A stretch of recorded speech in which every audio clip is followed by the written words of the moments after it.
lansat episodul trecut ieșind din Mauritania. Trecem barajul peste fluviu și ne apropiem de granița de intrare în Senegal. Cum intri într-o vamă? Cu o barieră unde plătești ceva.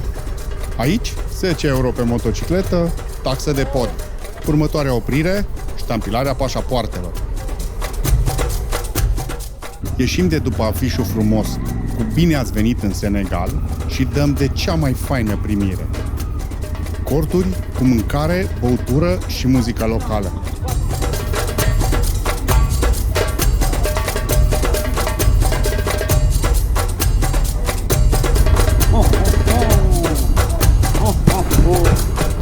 Primul lucru, dăm pe gât o sticlă de apă și mâncăm un croissant. După care, mergem să primim viză de intrare, să schimbăm bani și să cumpărăm cartelă de telefon. Toate în același loc. Oamenii au adus și dansatori. Ăștia cică erau lei.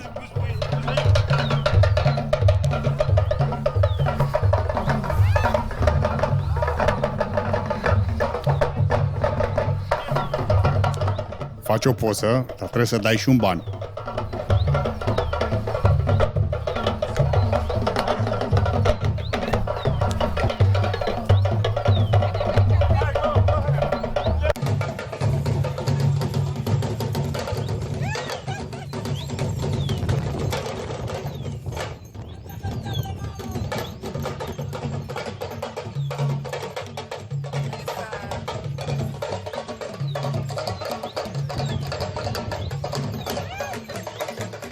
După ce am dansat cu leu, ne-am gândit că e cazul să ne punem pe drum, că mai aveam de făcut ceva kilometri. Dar încearcă să pleci când ăștia sunt în formă. După un timp, se prind că nu o să mai primească bani de la noi și renunță. Dar apare alt fecior ce vrea să ne impresioneze.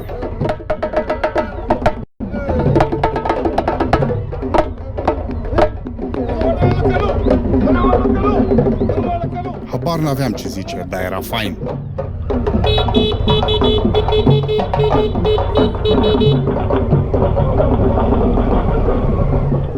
Și intrăm în Senegal în forță.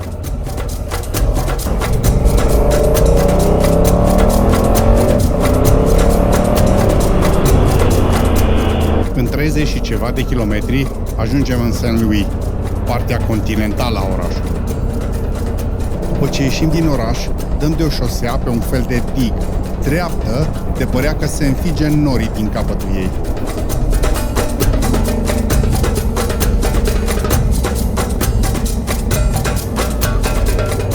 Mergând spre sud, ne dăm seama de problema țării astea, limitatoarele de viteză.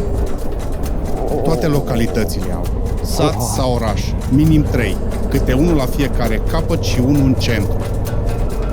De toate modelele și mărimile, de la asfalt, beton și chiar frânghii trase peste drum.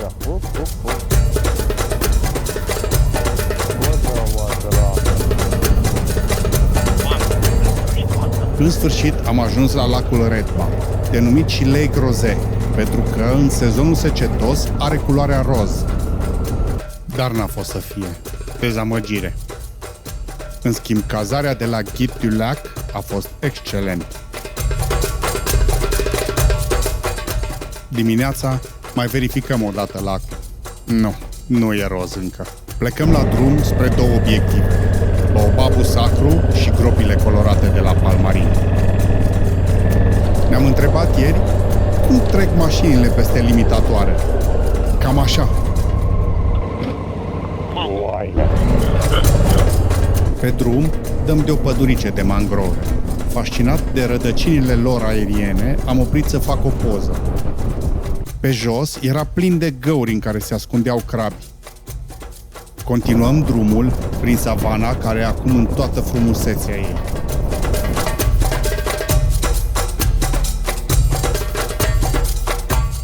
Și ajungem la Baobabul sacru, un arbore de 855 de ani și cu o circumferință de 32 de metri, format din 12 trunchiuri. Pomul e gol pe dinăuntru și adăpostește o colonie de lilieci. Bineînțeles că există o industrie a turismului acolo, pe care m-am lăsat fermecat și am intrat în arbore printr-o nișă de 50 de centimetri. Ajung într-un cilindru de vreo 6 metri diametru și primesc botezul cu guană. Plecând de acolo, dăm de 2 vulturi pleșuvi, mâncând dintr-o carcasă de animal călcat de vreo mașină. Cred că ăsta era mai flămând și o prefera să rămână la mâncare. Și ajungem la puțurile colorate de la Palmarin. Uite astea găurile, vezi? Uite, asta are altă culoare. Atunci am hotărât să scoatem drona și să filmăm de sus.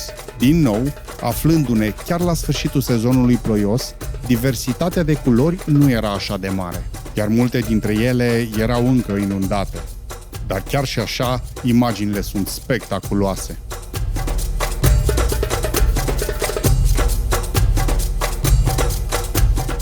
În fața Atlanticul, în stânga Palmarin și noi o să mergem în dreapta pe șosea.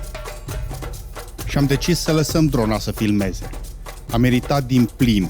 De jos nu se vedea nici pe departe așa.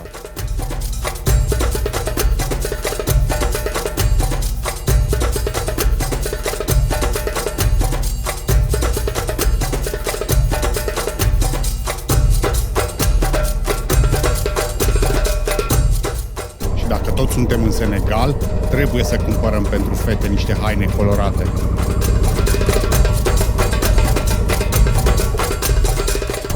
După care plecăm la drum prin savana tot mai densă. Drumurile sunt bune, nu ne putem plânge, dar până ajungi la limitatoare. Iar Ciupi a avut răbdarea și le-a numărat. În total, 184 de limitatoare în 540 de kilometri. Asta înseamnă unul la aproape 3 km. În jurul amiezii, pentru că mai aveam de făcut drum, am hotărât să ne oprim, să luăm o pungă de caju de la femeile de pe marginea drumului. Greșeală mare. Am încercat să negociez prețul, dar în final, tot la prețul cerut inițial am ajuns. 6 euro, vreo 30 de lei pentru un kilogram de caju din care am mâncat 3 zile. Ești asaltat de femei, Radule. Da, m-au înfrânt. Și am intrat în Tabacunda. Era deja seară. Trebuia să căutăm cazarea rezervată pe Airbnb, pe care ne-a anulat-o proprietarul cu o zi înainte. Trag și un viraj la stânga prin fața ambulanței ca să fie cu noroc.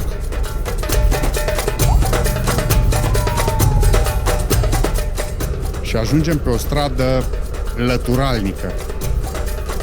Avem teren de fotbal. Și uitându-ne la ăia cum joacă fotbal, am trecut pe lângă hotel, care era pe dreapta. Când ne dăm seama că am trecut, întoarcem.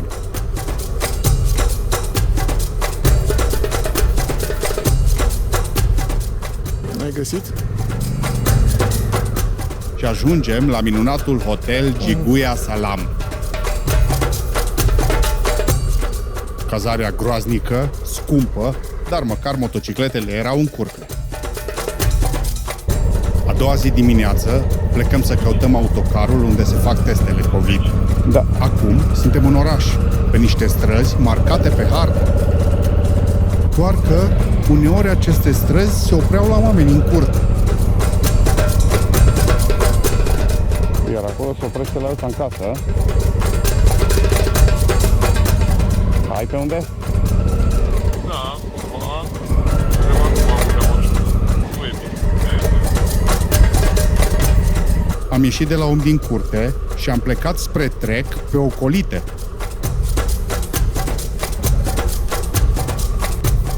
În sfârșit, dăm de autocar în mijlocul savanei. Scuipăm în păhărele, ieșim negativ și plecăm spre graniță.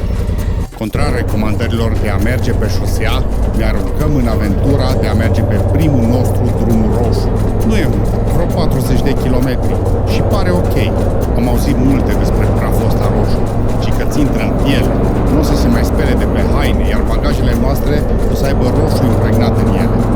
Momentul în care ne-am întrebat dacă am făcut bine a fost momentul în care am dat de bălți. Numai de noroi nu aveam nevoie. Am învățat repede să mergem pe unde sunt urmele de motorete ale localnicilor. Pe unde au trecut ei, trebuie să trecem și noi.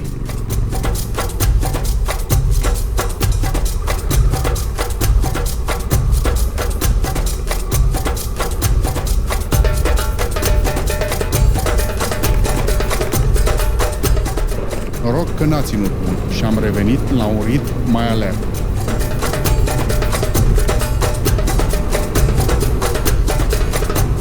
Intrăm printre copaci și observăm peste drum niște pânze de paianjen cu niște paianjeni enormi.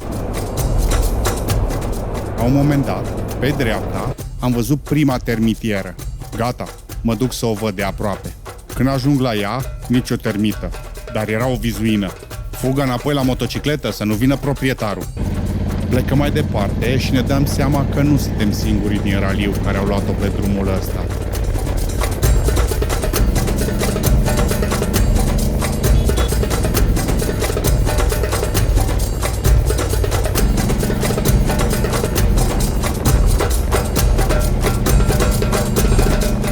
Toți ne lăsau să trecem, mai puțin mașina asta, care a accelerat imediat ce ne-a văzut în spate și ne-a făcut să riscăm o depășire la 120 de km la oră pe macadam cu praf în ochi.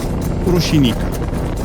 Drumul ăsta de pământ se termină cu magazinele de lângă vama de ieșire din Senegal. Da, astea de pe stânga și de pe dreapta. Iar aici intrăm în vamă. Barierele fiind niște funii întinse între două butoaie. Coloanele de tiruri sunt mult mai mici. Dăm și de primul vampeș. Impozant, ce să zic. Ne face semn să ocolim toate mașinile, iar altul ne preia și ne bagă într-o curte.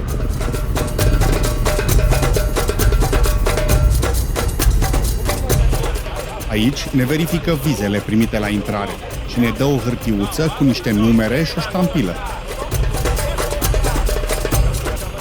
Deci ce trebuie să facem? Hârtiuța aia soții la tine. Și acum vine partea haioasă. Ieșim pe poartă, facem 5 metri și ne oprește un vameș care să ne ia bilețelele primite în curte.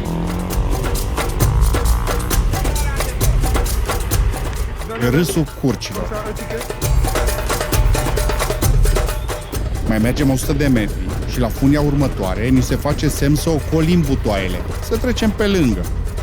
Lene mare.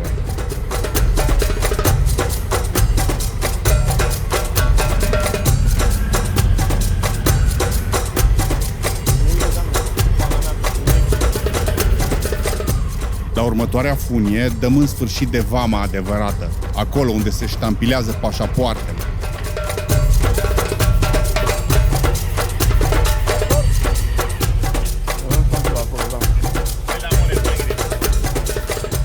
Și au apărut și băieții cu schimbul de bani. Îi facem semn să ne aștepte până ne întoarcem.